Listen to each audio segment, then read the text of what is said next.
This is Pet Life Radio. Let's talk pets.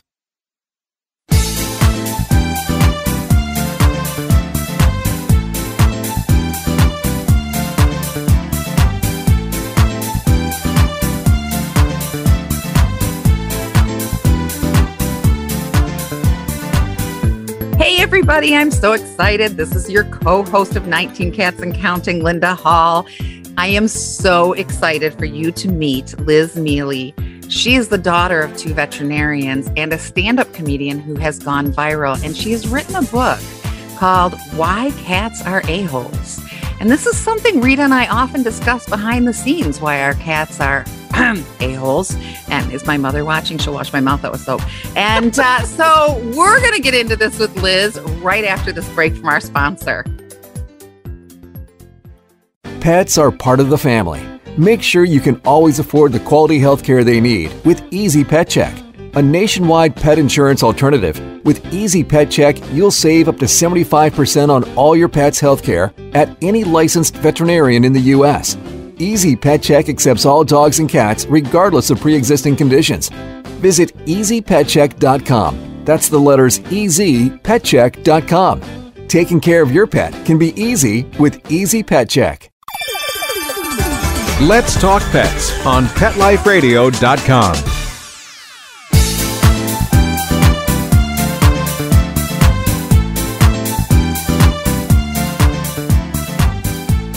Hello. Welcome back to 19 Cats and Counting. I am your co-host, Linda Hall, and Rita Reimers. Do we have you there? I like to here. roll my R's with your name. And since our last show, I've gone 20, 19, 20. 20. Yeah. Dexter. So we're back to 20. We had a little, he looks black, but he's really dark chocolate brown. He might be show up on my Burmese. deck. Actually, while we were doing a behavior call, remember? I saw the tail and I went, I have to go see who's on my deck. And both she and the client said, back to 20. I see number 20. After you said, Linda, whatever, do not let me take in a 20th cat. I know, but he didn't come. That I didn't see him for a week. And a week after, it was exactly a week after Sonny had died, and he was all curled up. And he just let me pick him up and bring him in. He's so sweet. He's going to be neutered Wednesday, and we'll scan him for a chip to make sure he doesn't belong to anybody, but I don't think he does. Yep. So, he Yeah. is not an a-hole cat, but I have an a-hole cat named Boo Boo. So I'm really looking forward to meeting Liz. Why don't you go ahead and introduce Liz for us? Liz Miele, hello. Hi. I love hearing about, I just love the idea that you neuter this cat and then you find the chip and you're like, oh, sorry. Like you return it with less cat. Right? Yes. He was out there wandering around my land. I don't want to make a baby. So, if he does belong to you, oops. Sorry. But could you imagine you do that with a kid? You're like, I found a kid. I took some things away, but here's your kid back. Like, got his appendix out and his tonsils. I was just trying to avoid future trouble. That's so funny. He was crying a lot, so I put him in therapy. You're welcome. Right. That is kind of what I'm doing, isn't it? Yeah. Well, my son-in-law took in one of those cats. Is in really bad shape. Got him all fixed up. Got him. I think it was a girl. I think I actually got her spayed. And then the people come. They saw her in the window, and they're like, "That's my cat." And he's like, "Really? Would you like to pay the vet bill?" They didn't come back. I bet. Back. Well, that cat was also sick. Yeah. Also, when they're in such bad shape, you're like, what kind of owner are you? Like, that's always my favorite, where you're like, I don't think it wants to live with you. It left. Yes, exactly. I'm sorry. So your cat, though, inspired you to write this book. How did this book come along? Why cats are a-holes? So it's funny. I've always been a cat lady at heart, honestly. And it's funny because I talk about my cat and I take so many pictures of my cat that people assume I probably have 19 cats, but I'm just taking too many pictures of my cat. And I have the heart of a cat lady. Both my parents are veterinarians. My mom's a cat specialist. I grew up next to a cat clinic. Like, it's just, it's just who I am. I've always written too many jokes about my cat and this love-hate relationship I have with her. Like, I can't live without her. I can't live without any cat or any kind of, we're animal people. You know how it is? Like, you don't feel whole unless somebody's ignoring you. So I had this joke from my first album on YouTube that was like, you know, nobody ever gives you a cat. Like something bad has to happen to you and they kind of fall into your life. So I always say everybody's one bad breakup away from owning a cat. And that really just applies to people because we're cat people, but there's people that are like, I would never. But then I started noticing when I wrote this joke maybe like 7 years ago, that it was a lot of like guy comedians that would go through a bad breakup and they would just have a cat. And they're like, this is my cat Pop-Tart. This is my cat Flea Market. Like, you know what I mean? And it was like these kind of rough guys. And I was like, oh, they're hurting. Like, you know what I mean? They're hurting. Yeah. They're broke. And they're like, that cat's free and I need love. Right. So, and that's what kind of inspired it. And then my editor, whose name is Jason Katzman, that's his actual name. We need that name. We need I'll change our names to Katzman. Exactly. We're all doing it wrong. My full name is going to be Liz Jason Katzman Miele. I hope he's honored. That works. That works. So he had seen the bit. He has 2 cats with his wife. He was kind of like, he wanted something out about cats that showed that, like, you know, they're not who we wish they would be sometimes, but we still love them despite their flaws. Yes. And he saw that bit, approached me. I told him exactly what I was thinking about for writing it. I felt like when my manager sent me the email, I was like, yeah, I've been waiting for this email for like 10 years. I was like, I went to school for writing. I have so many cat jokes that don't have a place to go. And it just kind of, the book just, you know, I didn't write it as much as it just flowed out of me. Right. With I love cat it. dinner. Well, it's something you're living. That's why, too. You're living it. Grew up with it. Yeah, I've always been obsessed. So it was like really actually fun. Like the first part of the book is like the history of cats. Like how did they get domesticated? Why do Egyptians and, you know, Japanese cultures revere them and honor them? You know, why are there so many superstitions about black cats? And it's all stuff that I kind of knew about because I was obsessed with Egypt when I was like a little girl and my mom bought me all these books. I've always loved history and I've always loved like animals and how they kind of come about. I'm in New York. I love bodega cats. I love that every single bodega has a cat. And sometimes like the owners are very loving. And sometimes it's like a roommate situation where they're like, that's French fries. He's annoying. Like, yeah. But they're there because they're like working cats. And I've always been really resentful of like cats are useless. And I'm like, yeah, they're not seeing eye dogs, but they are like rodent repellents. For sure. Yeah. And then to learn, like I knew that why they were in bodegas, but I had no idea that they were on ships way back. And they were like real important pest control when people would be on ships for, you know, for months at a time. But learning about the history of them, like I was just like really proud of myself. I was like, I knew I like cared about them and thought they were like awesome cats. And then to like get ready for research and writing this, I was just like, it feels good to be right. Sure. Yes. I know. I love things that validate. And it's awesome. Well, my cats aren't doing their job because I found 2 bats in my house in the last week. So they've got them out of the air, at least for me. I was going to say, they're the reason they were on the ground. Don't say they weren't doing their job. They at least brought them from swooping on you. Yeah. Thank you. I think they're actually really smart. They're like, hey, I'm gonna get them out, but I'm not gonna eat them because we're in a pandemic and we know what happened. Right. I'm waiting for the results of the tests right now to find out if it was rabid. And then now I have a Batman thanks to them. So I have a Batman. No. Batman. Sorry. Yeah. You know, I can't control that. It's like, but you know, but I do. I have song Tourette's. Anytime somebody says something related to a song, I'm just like, ah! I'm so excited. It's bad. It's a real problem. Linda's almost as bad then as there's me. a chapter of your book that I was just saying, that was me. You live with 11 Not cats. by choice. I know. Not by choice. Yeah. I had 7 and my daughter had to come move back home with her 4 and that made 11. And a dog. It was a little hairy for a minute. Oh yeah. And the dog. Yeah. I always overlook that. What were you saying? Dog. You were noticing one of the chapters. Oh, that's good. There's always somebody to blame that isn't you. Right. Well, yeah. And, you know, you hear those noises. I don't know how people live. You know, you hear those noises at night and you go, it's the cats. If I didn't have cats, I'd be like, burglar. There's someone broke in. But then there wouldn't be any noise at night, Linda. Yes, there is. This house creeps and makes all kinds. It's over 100 years old. This house makes noise. God bless the cat. I think of like, what is a burglar going to take that my cat hasn't broken already? Like, oh yeah, you know, good point. There's nothing valuable anymore. Good point. Yes.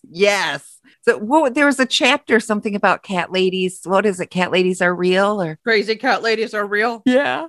Yeah, so I think people like, I am a cat lady, even though I only have one cat. Like, I don't think there's anything wrong with the term cat lady. Now, crazy cat lady is when people stop taking care of their cats. You know what I mean? They stop cleaning up after them.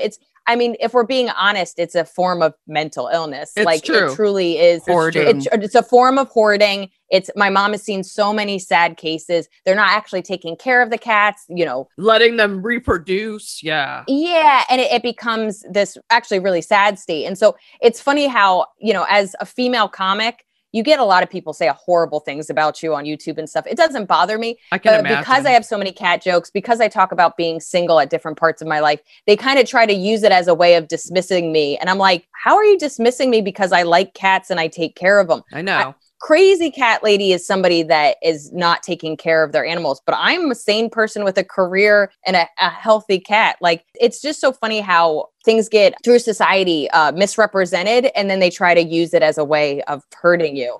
Like, and it's just like, so that's really what it is. It's like, yes, crazy cat lady is a thing and cat ladies are a thing, but they are very different. Two different things. Yes. Yeah. And they've tried to make women that own cats are either single or independent this like bad thing. And I'm like, I don't know. Like, is it really bad that I'm a caretaker that has made a decision the same way if you adopt a kid or if you do have a husband or boyfriend or whatever, any partner in your life, you've made a decision to be a caretaker and to have a mutual relationship. Why is it different with any animal? Like, I just think it's silly. I don't know why it's different. And the thing too is you're smart enough to know you sound like you have a busy, active lifestyle, and a dog probably wouldn't fit in with that.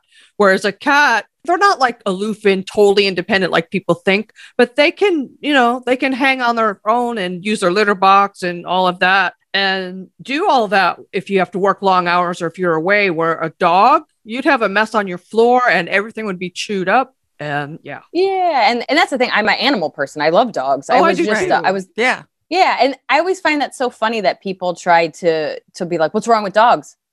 Nothing. And like you said, Rita, it just doesn't match my lifestyle at all. Yeah. Up until this year, I was touring. I was probably on a plane every 3 days. Oh, wow. So I was legit at my apartment. So my cat was actually living with my mom for a long time because my tour schedule got so crazy. And it was actually nice to be home and spend a year with my cat because that wasn't what we were doing. And she's older now, so she's a little harder to leave. But when she was younger, I would be gone 3 days. And as long as her litter box, she's getting fed by my roommate, she's fine. Now she's an old lady. How old is she? She'll be 16 next month. 16. Ooh, I have two 14-year-olds and her name is Pasta. Yeah. I she's love sleeping it. right now. Otherwise she'd be crying through this entire podcast. How did you come up with Pasta? I love how people come up with names. It fascinates me. I'm 100% Italian, but I don't have a gluten intolerance, but me and gluten aren't the best of friends. Gotcha. I can have it. Like, it's not like celiac, but I definitely know that there's something. So I basically was a pasta lover that couldn't really have it. And I was like, I'll just find another way to enjoy. Yeah, I like Pasta it. I like kitty. it. I always like hearing the reasoning behind these names. We ran a pet sitting business for a long time. And 10 years. My favorite, this guy called and, what's your cat's name? And it kept sounding like he was saying Beanie. And I'm like, Beanie? No, B and E. Breaking and entering. The cat just came in the house and wouldn't leave. So they gave up and adopted it. Yep.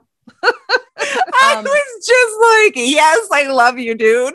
That's what I love about cat people. They have the most creative names. And so I did a YouTube live where I read a chapter from my book and then we had a cat naming contest. Right. And I have in my cat naming chapter, I described like fur patterns and I'm like, tell me your best name. So people were so good. I had one that was like, okay, it's an orange cat. And the white fur on the chest looks like it's a tie. And so we had people that were like Conan. The guy that won, his was the regional manager. Come on. And then you would call him the Reg. Like, that's just a great I love name. It. Reg, like Regis Philbin. Yeah, Reg. And then the Meow Parlor, which is a cat cafe in New York City. I follow them on Instagram. They had a cat maybe like a year ago and its name was Unlimited Breadsticks. And I was like, you guys win. That's the best I've ever heard. I love it. That's a good one. This cat is mine. Yeah. I think the favorite one of pet sitting that I liked, we had a client with a cat named Johnny Sunshine. Yes. Thought yes. that was cute. I always felt like I wanted to visit that cat. Like he was going to be really happy and chill and, like do the names. And have you not found that if you name your cat something, even when it's young, before the personality comes out, the personality tends to match it on its own? I've always said, like, when somebody's like, cats are mean, I'm just like, that. It's really like, I joke with my mom. My mom got a quarantine cat. So she got a cat and she just retired in November, but she has my sister's cats living with her. Sometimes Pasta stays with her. And then she got her own cat because her other one died a year ago. So she gets this kitten and it's kind of a jerk. It's like aloof. It doesn't like to cuddle. And she really likes my cat because my cat's really cuddly. Yeah. And so whenever I'm just like, oh, how's Alita doing? And she's like, and she'll call her the B word. And I'll be like, they usually reflect their owners. Just putting it out there. Just, you're not always the friendliest, but oops. In a general sense though, like I'm a really cuddly person and I'm a very happy person. And Pasta, I mean, she was a farm cat. I got her from my friend and she really was not the cat I wanted when I first got her. She was really like distant and she's still kind of, hissy and whatever. Uh-huh. And it took years of just being like, I'm going to love the crap out of you. Aww. And I kind of feel the same way when like, if you give up on them the same way you might give up on somebody that's not always the friendliest. Like, it's true. Yes. She had a hard farm life and I had to show her there was love. Yes, exactly. You're so right, though, about them reflecting your personality, because a lot of my cats who've now passed away, because I had them so long, the ones I got when I was younger, like right after my divorce and I was dating a bunch of jerks and I was always stressed, they were a lot more high strung than the cats that I've adopted now that I'm in the phase of my life where I don't give what people think of me. Yep.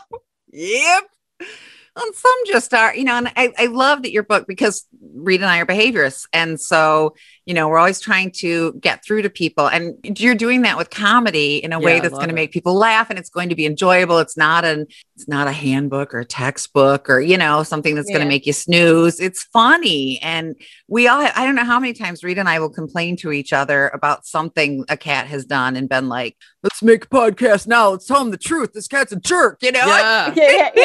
Although we do use the a-hole word. Yep. I've met some real jerk cats. But the same way you've met some jerk humans. Why is a whole species about one bad experience you've had? I know. And then I always say, you always are going to love your cat. So like if you're a person that never actually had a cat and you don't get to see, because every animal has their good and bad days. So it's like, I've had days where I'm like, do not talk to me. Like a crazy person. I know. Have told her, I was like, I am mad. I'm so mad at you. And then, like anything, you're just like, all right, get it. Like the fact that like I yell at her and then she crawls into my lap. I'm like, I've done that to my ex-boyfriend before, where I'm just like, I hate you. And then I'm like, I'm sorry, I was mean. That was nice. That's like my boo-boo. He crawled in your lap. And Boo-Boo, he was named, I'm not sure how the name came up, but he, true to form, likes to lay on my boobs. Okay. So Boo-Boo's perfect. And the other reason it's perfect is he is such a brat cat. I've written about him being a brat. Especially when I'm talking to Linda and I've got her on speakerphone, he hears her voice. He comes running from wherever he is, tries to get the phone out of my hand. And if I don't pay attention to him, he'll go over to the wall, lift up his tail and stare at me. Like, if you don't come see me, I'm going to spray on the wall. And he does. If I don't notice it fast enough, he sprays on the wall. It's like, although we're in mid conversation, all you hear, no, Boo-Boo, stop it. No, it's right? Like, no, I got it. She's like, I'm sorry. No, I got you. It was Boo-Boo, right? My favorite thing is when he launches off of furniture and lands on your boobs. That doesn't tickle. I used to have a cat tree right next to my bed. I don't have it anymore. Because he would jump from the high right on my chest. That hurts, darn it. Oh my God, just dive bombing into anybody. Yes. I was doing a podcast. I have a weekly podcast with a friend of mine and we're recording and you hear the retching. Like I hear it. And normally, like I have hardwood floors. So she wants to vomit on my bed, but usually I'm somewhere around, especially in the middle of the night. I'm like, no, just vomit on the floor. We'll deal with this later. I do that too. I'm like, we'll deal with it later. Yeah. So I'm doing this podcast. My bed's too far away. And you just like, I'm so I can't wait to see it because I don't say anything. I look over, I see she's about to vomit on my bed, and I'm just like, that's really interesting. Like, I'm just like so mad because there's no way I could fix this. And of course I was like, now I have to go do my sheets and Boo-Boo sprayed on the couch during a cat behavior session, remember? Oh yeah. And you were like, there was nothing I could do. I was powerless. And he knew it. And he knew it. I have this orange cat who likes to show his dominance. What's a nice way to say by humping his siblings? Is there a nice way to say that? He's he's neutered. It's not a sexual thing. It's a dominance thing. And so he'll bite the back. And poor Subra, she's always the victim. He'll bite the back of her neck and mount her, and she's going, ah! And so we're shooting a podcast, and I hear her cry. And I look, right on the bed, in the shot, on the podcast, humping his sister. Like, so I'm hello. like, excuse me, as I kind of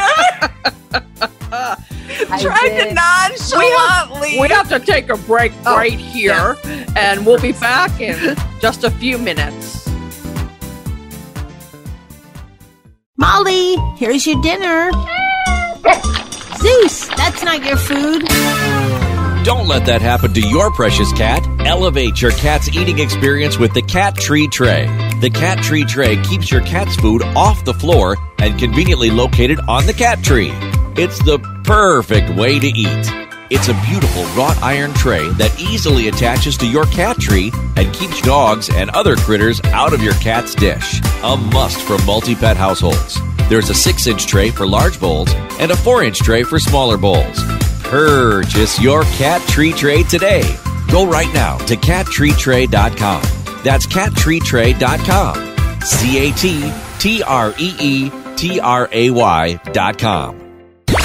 Let's talk pets Let's talk pets on Pet Life Radio. Pet Life Radio. PetLifeRadio.com.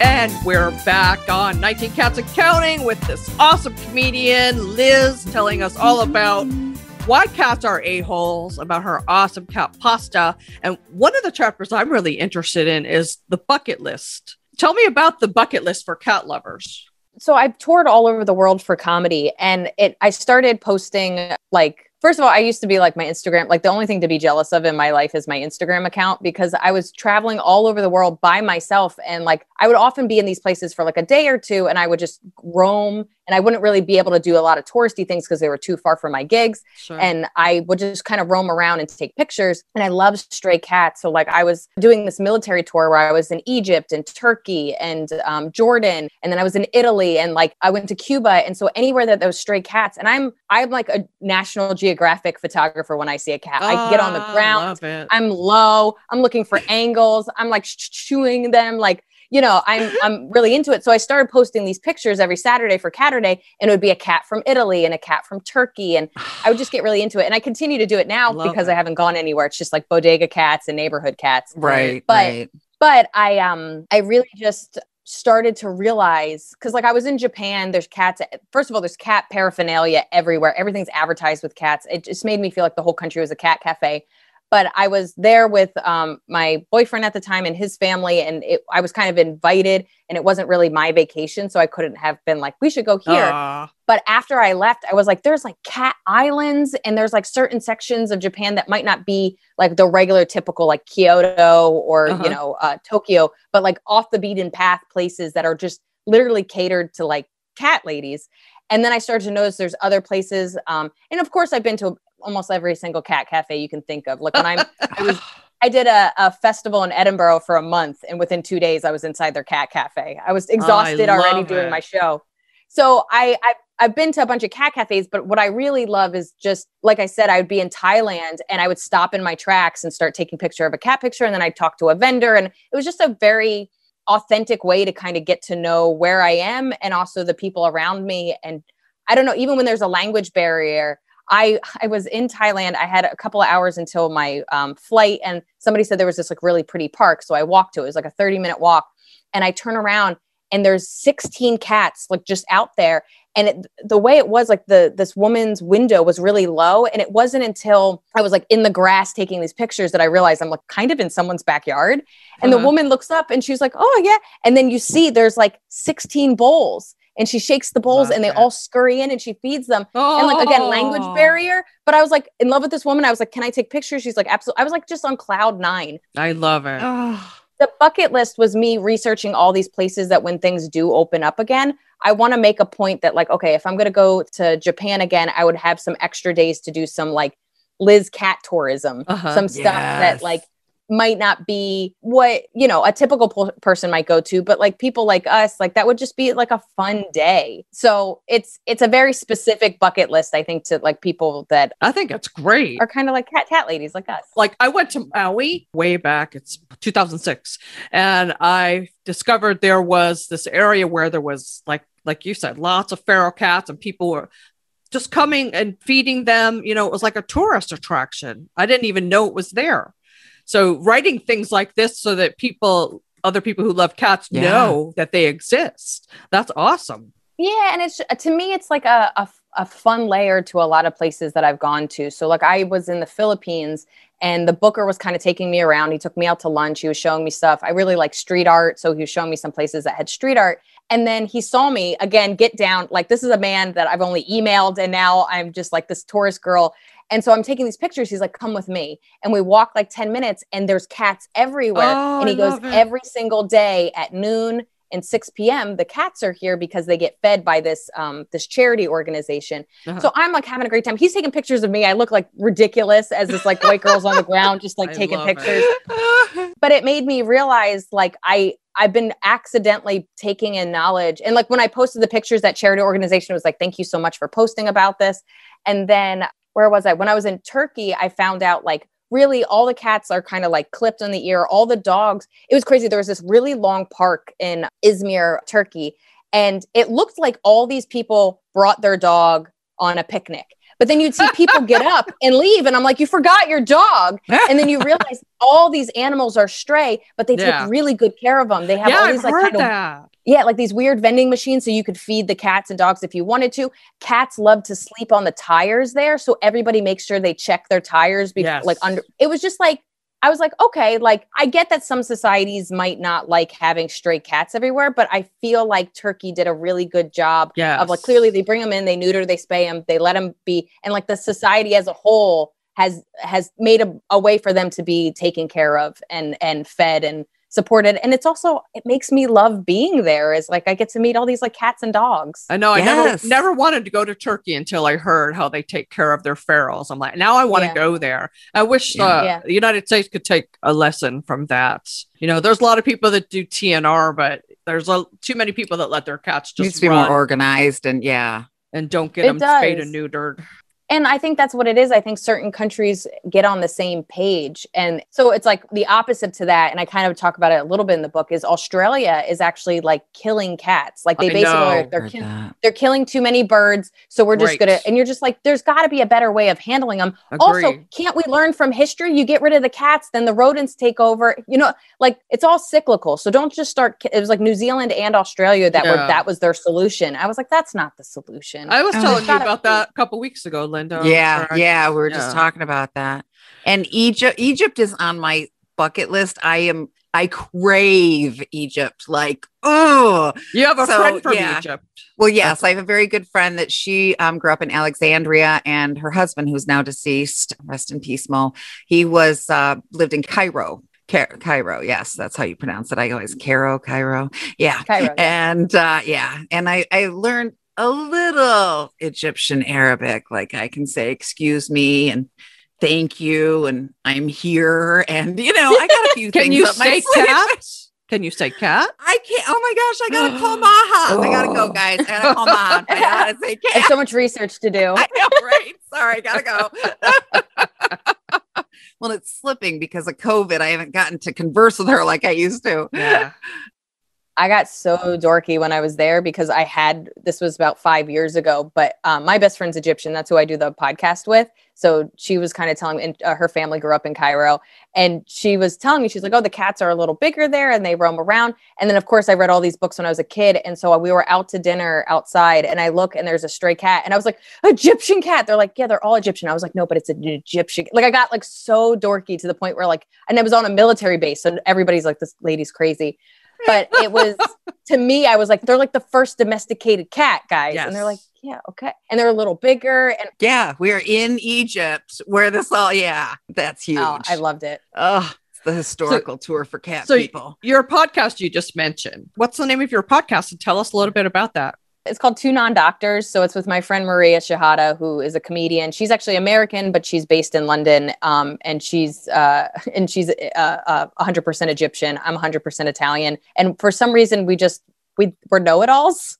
Like we just, and her parent, like her dad's an accountant. My parents are vets. And somehow we both decided we're doctors. Like we both have just like, so she'll show me a rash and I'll be like, this is what you got to do. And she's like, why? And I was like, I don't know. But we're researchers, we're Googlers. Like we're this kind of like, and I don't know if it's because we're both, like we're women that have traveled the world and we've figured it out. And I think with our bodies, we've kind of done the same thing. So she was actually opening for me on a European tour when COVID happened and I had to cancel my tour and go home. And I'm like literally boarding a flight. And I was like, we should start a podcast. Like I was like, we need to do something. Not thinking it was going to be clearly for over a year. Yeah. But we bring my mom on, who is a cat specialist and a real doctor, just to like, because it'll be so funny that we'll start talking about something and we're very honest that we're morons. We don't know what we're talking about. Everything is Google. Like it's clearly a comedy podcast where our topics are like health and wellness and beauty and stuff like that. At the end of every episode, we're just like, we're dumb. Correct us if we're wrong. And we're always wrong. But my mom is the one that comes on and we'll be like, so what does that mean? She goes, okay, the way your blood vessels work. And I'm like, thank God for legitimizing our podcast. So my mom's on once a month. She's so funny, so much smarter than us. And like, it's been actually, she's really cute because she's like, oh, it just feels like I'm sitting at a table talking to you guys. And I was like, oh yeah, when you don't know anything, you're just talking. Like I could see how like, if we were smart, this might be kind of boring medical stuff, but it's just a bunch of women being like, do you think I should see a doctor? I think you should see a doctor. And then your mom comes in though, and she's got some real knowledge to share. So that makes it interesting. You have the comedy edge and then you're sharing some real information with people, which is great. Yeah. And she's so funny because I'll be like, what do you think of this? She's like, well, on a cat. And I was like, Mom, I'm not a cat. I've been trying to tell you this since I was a kid. I'm not a cat. because she is like my primary doctor. Like I'll go to her and I'll be like, hey, I have this weird rash. She's like, I'll send you some ointment and it'll say for cats and dogs only. And I was like, is this okay? She's like, it's the same stuff. It doesn't matter. Well, if you start meowing, you'll know. Yeah. I've always been insecure that I don't have like typical name brand medicine. I have this like veterinarian medicine. I mean, it's free, but I am like wondering, I'm Italian. I'm a very hairy person, but I'm wondering if some of it's the medicine. It's made for a cat. That's actually not a bad point. Here's a new episode for your podcast. What's in Liz's medicine cabinet? Yeah. Oh my God, for real. That's good. Yes. Let's call this out. Oh, what was this for? It says made for horses. Well, yeah. Hey. You open it up, it's all ketamine. You're like, ooh, I think she might have a drug problem. I got a cat spayed about a year after my hysterectomy. When I got the bill, I said, why didn't I just come here? Could you have done it? Because this is thousands of dollars cheaper. It's ovaries, uterus, same deal. Yeah, no, my friend Alonzo Bowden, really funny comedian, about, I want to say 10 years ago, he got in a motorcycle accident and broke his arm. And there was something where he couldn't get to the doctor right away. And he had a friend that was a vet. And he basically was like, how bad is it? And this guy did all this help for him. And it was like this, it was like cheaper, like all this stuff. And he goes, screw this. Next time I have to go somewhere, I'm going to a vet. And he had this whole big joke about how much better vet care is than human care. And it went viral. And my friend, who's an equine vet, was in vet school. And she goes, do you know who this guy is? I was like, oh, I opened for him. He's the best. I showed it to my mom. She's like, he's my new favorite comedian. I was like, that's unfair. I don't like that. But like, That's not allowed.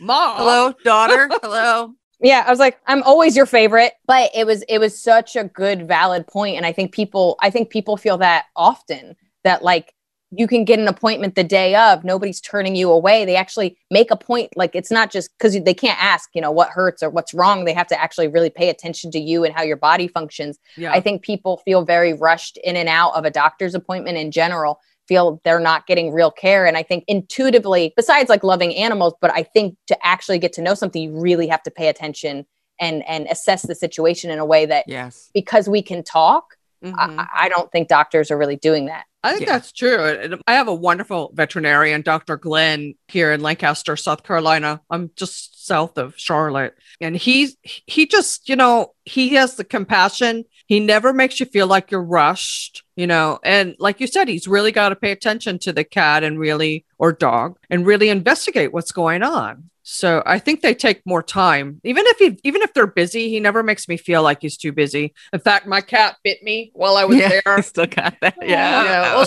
she's a new cat. She and her brother had enough. Yeah. And they were their owner died and they were in the shelter here. And of course, they called me and said, they're not doing too great. I adopted them. I took her for a checkup and she was scared, So she bit me while I was putting her back in the carrier. And right away, the vet took my arm and he put the whatever you put on. Stopped and doctored her. Bandaged me charge. up. And yes. I said, are you going to add that to the bill? Oh, no charge. They took that poor cat's temperature up her butt. You stick something up my butt at a doctor's appointment, I'm going to bite you too. She hated that. Yeah. I'm going to bite you Those hard. are facts. Yeah. Yeah. Well, then he was doing, the exam where he's, feeling her insides and I'm trying to hold her down. He's like, she's going to bite you. I said, I know, but better me than you.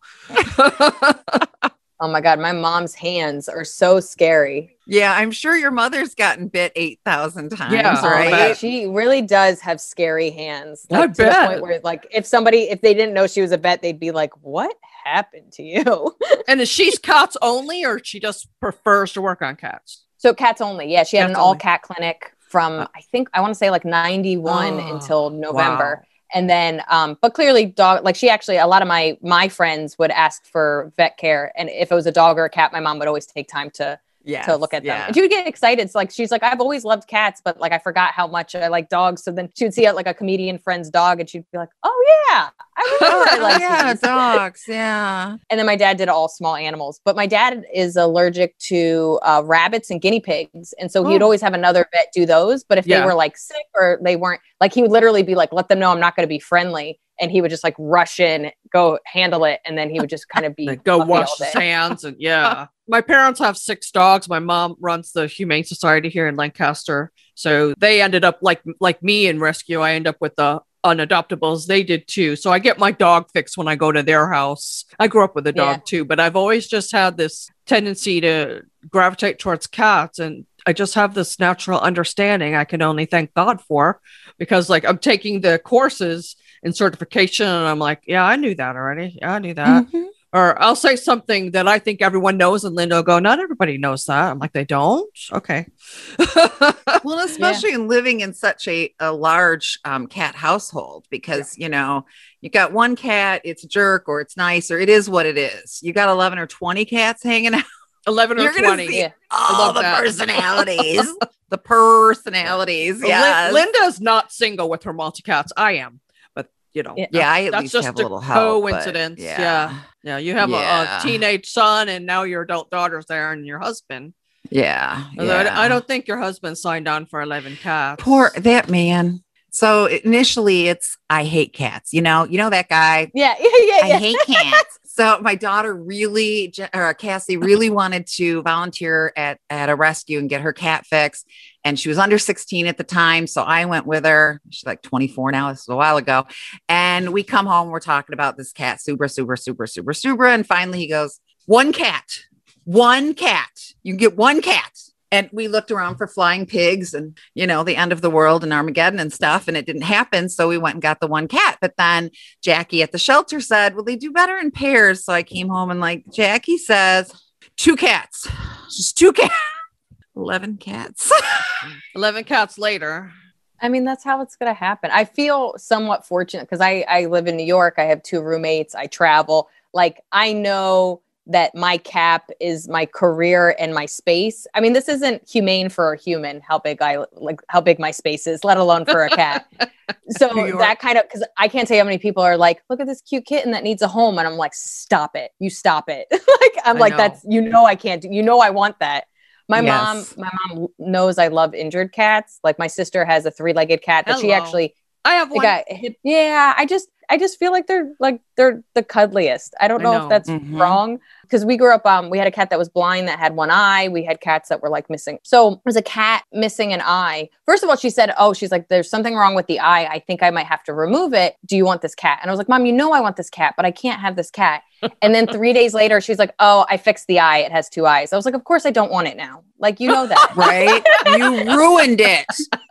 I say that about Rita. She'll say, I'm at my max. I'm not taking another cat. And I say, until someone shows you a picture of a one-eyed, 3-legged cat who's about to be euthanized. And then you are in your car speeding to get this 20 cat. is my max. And when Mr. Dexter, Linda named him Dexter, not he was on her deck. He was on her deck. So he's Dexter. When he showed up, he filled the space. So I have no space now. And I really don't want to stay at 20, but everybody knows, like when they called me about Scooter and Missy, they're like, we know you had 2 die recently, so you've got space. So what am I supposed to say? No?